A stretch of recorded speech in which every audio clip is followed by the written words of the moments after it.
This research has tremendous impact on society and on medicine. We've managed to really advance the field of autonomous surgery. I think with our research they could overtake the current gold standard in surgical cutting. And that would allow us to diagnose and treat several forms of cancer.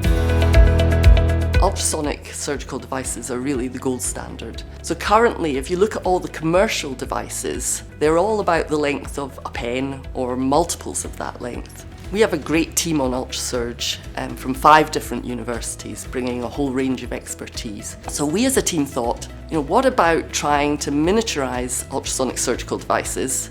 And if we could get them small enough, we could integrate them with the flexible endo-wrist of a surgical robot and deliver all sorts of minimally invasive surgical procedures that could benefit from this high precision and tissue selectivity of ultrasonic devices. So here in Southampton, our theme was multi-scale mechanobiology. So we wanted to understand the mechanobiology of ultrasonic surgical cutting tools from the large scale, so looking at tissues, right down to the smallest scale, looking at cells and the effect of these tools on cell mechanobiology. We're also able to design a highly innovative test method called the image-based ultrasonic shaking test to obtain the mechanical properties of tissues and frequencies relevant to ultrasonic cutting. And these properties are very important when you want to perform numerical simulation of ultrasonic cutting. We're also working on understanding the longer-term response of cells to ultrasounds, and that's in strong collaboration with Birmingham because they have the knowledge on the biological side. So we came into this project as one of the 5 universities, and our aspect was looking at the cellular response to ultrasound. The cells I look at are endothelial cells, so this is blood vessel cells. This is involved in tissue repair and regeneration if there's any injury. So for example, after surgeries, you would want to cut the tissue, but then you want this healing effect.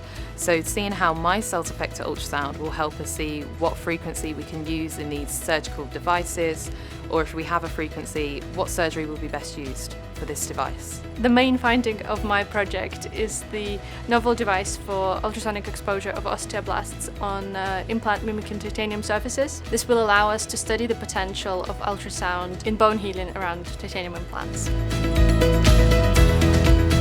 One of the particularly exciting aspects of the project is to be able to create a controlled biological effect at the cutting edge. We can create a controlled zone of either cell death, which we might want if we're resecting a tumour, or it may actually be able to minimise the cell death, which is vitally important if either we're trying to speed up the healing or if we're trying to get hip replacement or a knee replacement. It may be vital to have this very low zone of cell death.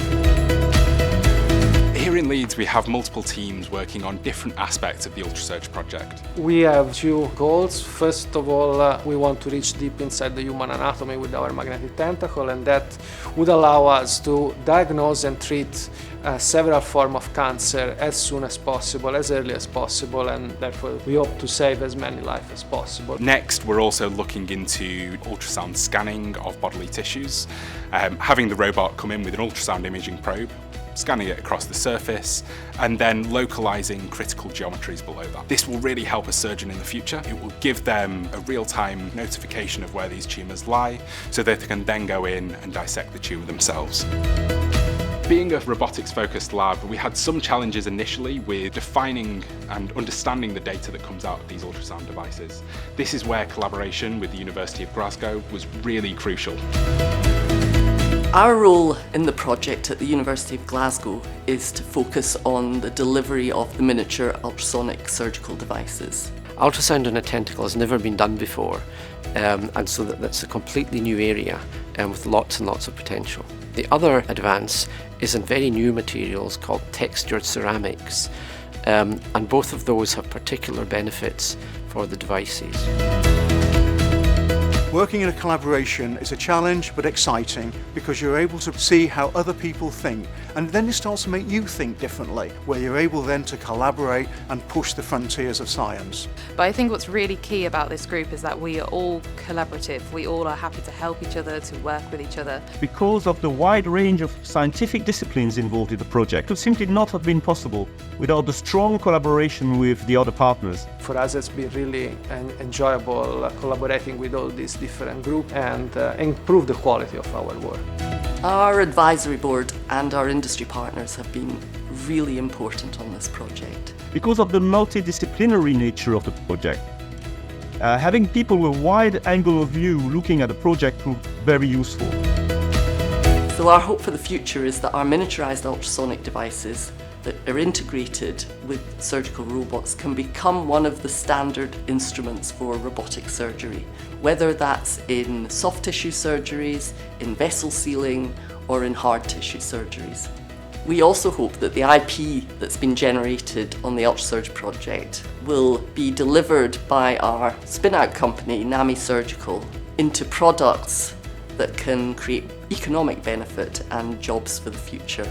NAMI builds miniaturized transducers that are 70% smaller than any product on the market. We were able to use all the expertise from the different universities. We had support from the Impact Acceleration account, which enabled the feasibility study for NAMI, the first sort of milestone. I would like to thank the Ultrasurge Project for enabling this amazing journey for NAMI.